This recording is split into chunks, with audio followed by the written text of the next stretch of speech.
Guns. You're probably gonna need them the way the world is going. So today we're gonna talk about what are the best guns and means of self-defense that you should acquire as a beginner prepper, especially when you're on a tight budget. So let's get to it.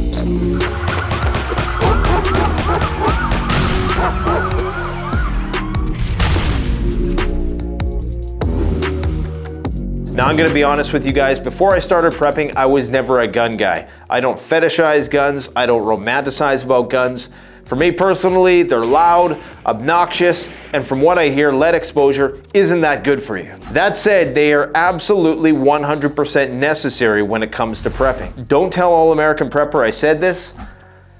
Guns are just a tool. And conversely, owning one doesn't make you a firearm zealot, especially when you do so judiciously and responsibly. Guns are also a very useful tool beyond their typical utility for hunting and self-defense. They're also a great way to develop self-mastery through developing motor skills in challenging and stressful environments. And it doesn't matter which side of the political spectrum you're on, just because they're not next to you right now, doesn't mean that there isn't somebody out there who's protecting you with a firearm. So it doesn't matter if you're a capitalist or a communist. In a complex society, guns are required to maintain law and order. In a capitalist society, those guns are typically more distributed and decentralized. In a hardcore communist society, well, only the government has guns. Apparently, that's the way things are going. So now that we're all on the same page, and I can speak from personal experience when I say most people who are firearms averse have a problem getting into preparedness. The often overly enthusiastic gun component of preparedness culture is off-putting to many people. When I first became a prepper, I never owned a firearm. I initially started with an interest in archery, and then I started acquiring different types of slingshots. Then I got a crossbow and a compound bow, then a compound crossbow. Then I graduated to an air rifle, and ultimately where everybody ends up is in the gun store buying their first firearm. Invariably, everybody is going to acquiesce to purchasing a .22 caliber rifle, a shotgun, a centerfire large bore rifle, a semi-auto rifle, and then eventually, if you still are allowed to get them in your country, pistols. It's not hard to get a gun in Canada. If you don't have a criminal record and you aren't a complete idiot, it's really a matter of going and taking the course and waiting for a few weeks for your possession and acquisition license to come in the mail. So you finally got your gun license and you saved up all your pennies and you got yourself, say, $1,000 to start with. And you want to invest in a suite of post-apocalyptic firearms. Well, 10 years ago, you probably could have gotten all four of the main firearms for under $1,000. Nowadays, unfortunately, due to inflation and a much higher demand driven by the way things are going in the world, chances are you're probably going to need $1,500 to $2,000 to get all of the core base firearms that you're going to need. One of the great things about firearms, though, is that they hold their value unlike anything else that you purchase. In fact, I would go as far to say that guns are by and large appreciating assets. They're always going up in value for the most part, and most of them are going to last forever. That's not something you can say about your $1,000 phone, your television set, your car, or really any other consumer product that you purchase, which becomes obsolete within 2 to 3 years of buying it. There are guns from the 1800s that are still fully functional today, so long as you maintain them. Now, I will say this out the get-go, don't be discouraged if you can't afford the best gun and body armor when you're first getting into this. A person can have a closet full of all the fanciest firearms that you can imagine and never master one of them. I always go back to the old saying, fear the man with one gun, for he knows how to use it. It's better to be practiced and familiar with even the cheapest firearm than to have a fancy gun hanging on the wall that you're never going to take out to the range. Now, one of the first guns that everybody is going to buy has to be a shotgun. You can pretty much hunt anything that walks, flies, or swims with a shotgun. You can get your bird shot for your birds, your geese, your ducks, your upland fowl.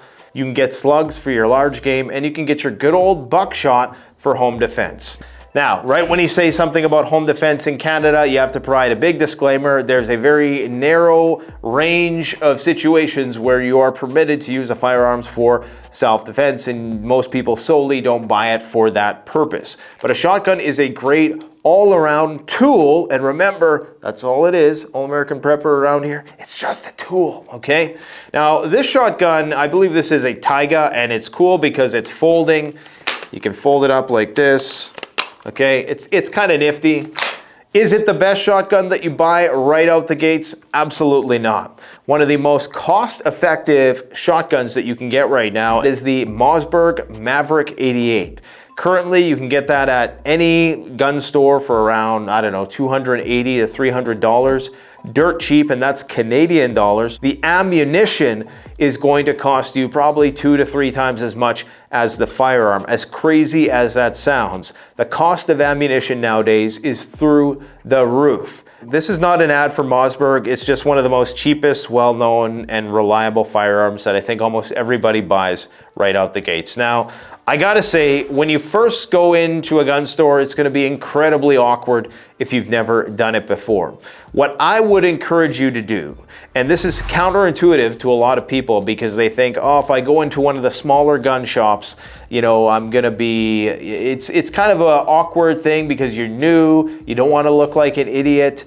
If you want to look like an idiot, go to one of the big box stores where people wear uniforms. It really depends on who's behind the desk, but in my personal experience, support the smaller local gun stores in your community. These guys are going to be able to tell you all about where the local ranges are, where you can get different types of training. They'll be able to go over the basics of gunsmithing. They might even help you sight your rifle in. So yeah, go and support the smaller shops.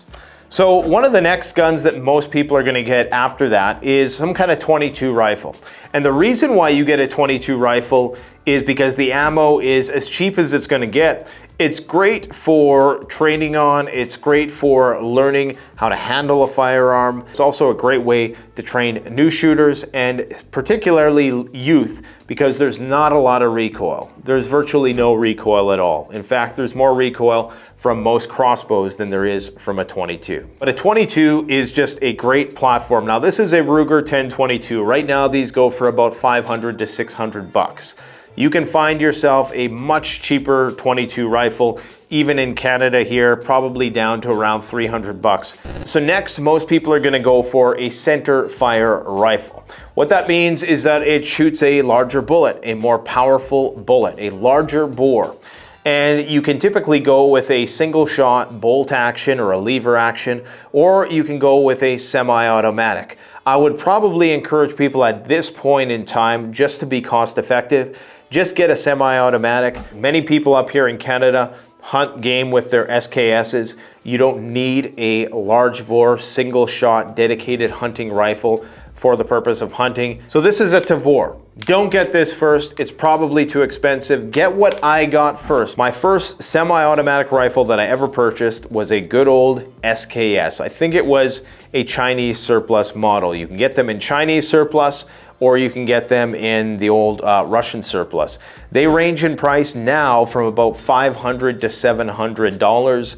There was a time when you could get them for $250 here in Canada. If you want to trick it out, it's going to cost you a bit more, but honestly, the wooden stock that comes with it is perfectly acceptable. It comes with stripper clips. It's very easy, very accurate, and you just can't beat the price, value, and reliability of a good old classic SKS.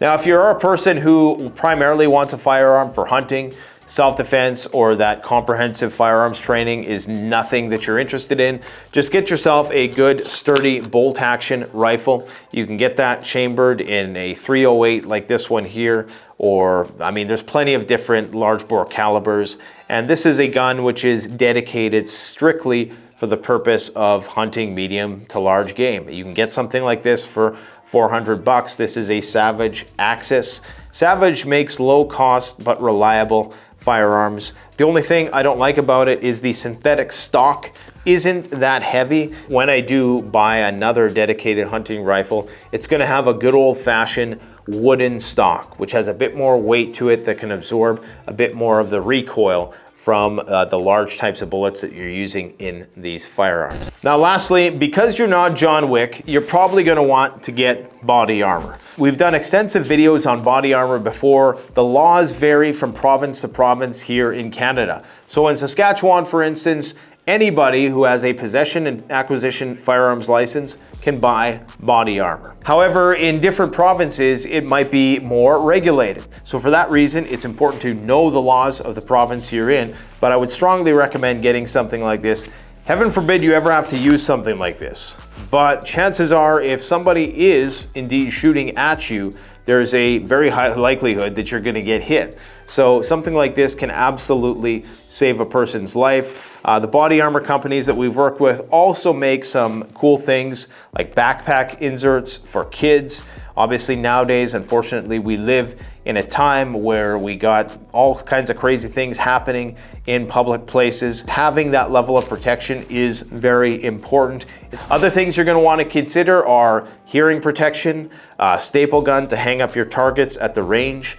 Oftentimes, outdoor ranges can be very muddy, so you're going to want to wear rain boots. Make sure you have eye protection, and make sure you pick up all your brass and stuff like that. Now, as I mentioned earlier, I just want to let you guys know that myself and the CCFR are going to be releasing a series of 8 different videos, which is going to be all about comprehensive firearms training skills. So if somebody wanted to go and take an advanced firearms course from like a high-level operator, special forces, Navy SEAL type, having this core foundation of skills that we're going to show you will be very advantageous towards getting that type of training. So stay tuned for that. I'm very excited. We've actually already shot the videos. We're just in the process of doing some editing. It was very eye-opening to me to know that there's a lot more to handling a firearm than meets the eye. So stick around. Let me know if you have any questions in the comment section below. Don't forget to like, comment, subscribe if you enjoyed this video. And don't forget to check out our numerous firearms videos, like the one you see behind me here. Go check it out.